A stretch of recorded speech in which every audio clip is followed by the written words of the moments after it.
چاہیے کہ میں پختونخوا کے 4 کروڑ عوام کو مبارکباد دیتا ہوں کہ پچھلے 10 سال سے یہاں پی ٹی آئی حکمران جماعت ہے، لیکن گورننس سے ہٹ کے حکمرانی سے ہٹ کے جو عدم برداشت انہوں نے پیدا کی ہے، جو ہلڑ بازی، گالی گلوچ، نازیبا القابات، اور جو میں یہ کہہ سکتا ہوں کہ جو وائلنٹ کلچر انہوں نے جو انٹروڈیوس کیا ہے، آپ اس سے اندازہ لگائیں کہ ہمارے اسی صوبے کی چیف ایگزیکٹو وزیر اعلیٰ صاحب یعنی گورنر خیبر پختونخوا، یہ ریاست کی نمائندگی ہے، آئینی حلف برداری میں ان کا شرکت نہ کرنا۔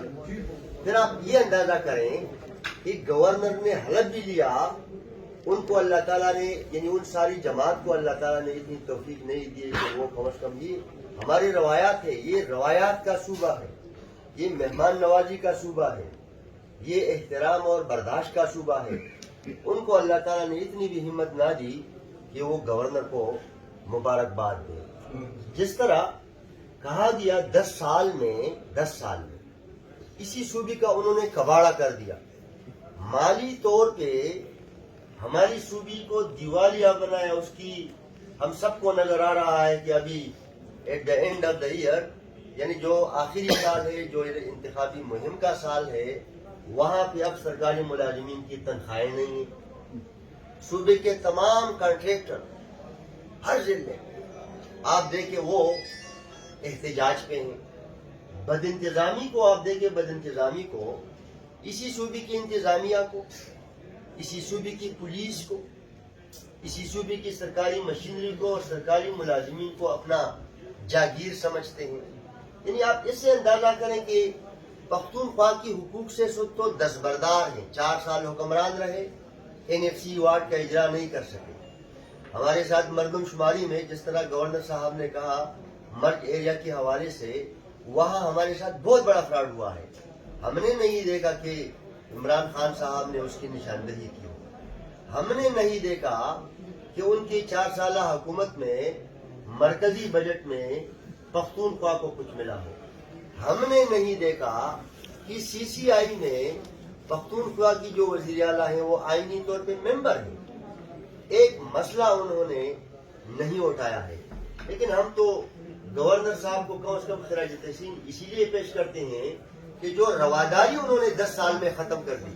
اسٹیج پہ کھڑے ہو جاؤ تو محترم مولانا صاحب کو کس الفاظ سے یاد کرتے ہیں؟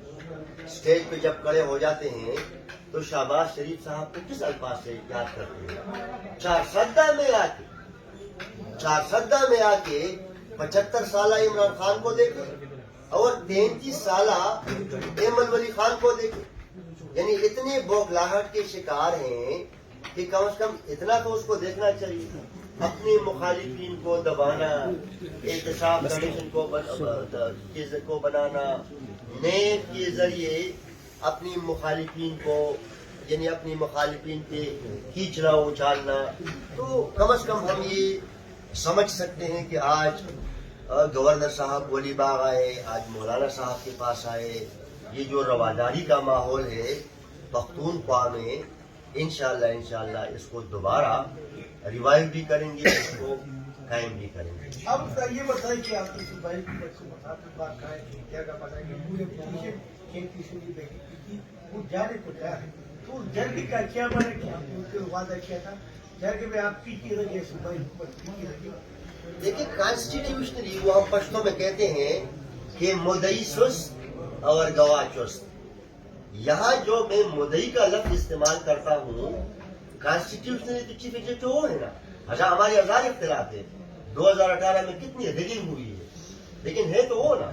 اب ظاہر بار بار میں نے یہ مسئلہ اٹھایا کہ بھائی جس طرح حاجی صاحب نے کہا، دورانی صاحب نے بھی کامی ایک جرگہ بنایا تھا، امیر حیدر خان ہوتی صاحب نے ایک جرگہ بنایا تھا، مجھے اب بھی یاد ہے اسد کیسر صاحب اس وقت PTI کی صوبائی صدر ہوتے تھے، وہ ہمارے جرگوں میں بیٹھتے تھے۔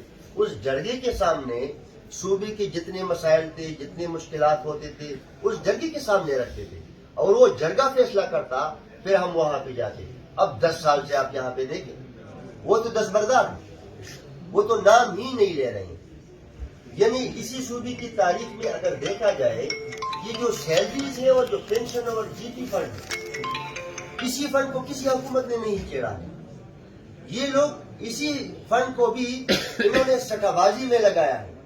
ابھی آپ دیکھیں ہر ضلع میں گورنمنٹ کی طرف سے پیسہ جا رہا ہے، ٹی ایم اے سے جا رہا ہے، سی این ڈبلیو سے جا رہا ہے، باقی ڈپارٹمنٹ سے جا رہا ہے. ٹرانسپورٹیشن اپنے کارکنوں کو دے رہی ہے، ان کی کھانے پینے کا انتظام بھی سرکاری ہے. ایم پی اے حاصل کو اسلام آباد میں پچھلے 10 سال سے اس کے در رہے ہیں. ابھی بھی میڈیا کے سامنے میں یہ کہتا ہوں، بار بار میں کہہ چکا ہوں کہ جائیں گے ابھی اور پختونخوا ہاؤس کو گھیر لے کے وہاں کون وہ کمرے کس کو الاٹ ہوئے؟ تو پختونخوا کے وسائل کو، پختونخوا کی سرکاری مشینری کو ذاتی جاگیر سمجھ کر عمران خان کی انا فرست اور فتنہ باز سیاست کے لیے استعمال کریں. سر پاٹا کے عوام کے لیے سب سے زیادہ آواز آپ نے یہ اٹھائی، حاجی صاحب بیٹھے ہیں، وفاق کے نمائندے ہیں، 126 ارب روپے وفاق نے ادا کرنے ہیں پاٹا کے حقوق کے لیے. کیا اب اس رقم کی ادائیگی میں آسانی ہو جائے گی یا وہاں سے حقوق دلانے میں پاٹا کے عوام کے لیے کوئی راہ ہموار ہو جائے گی؟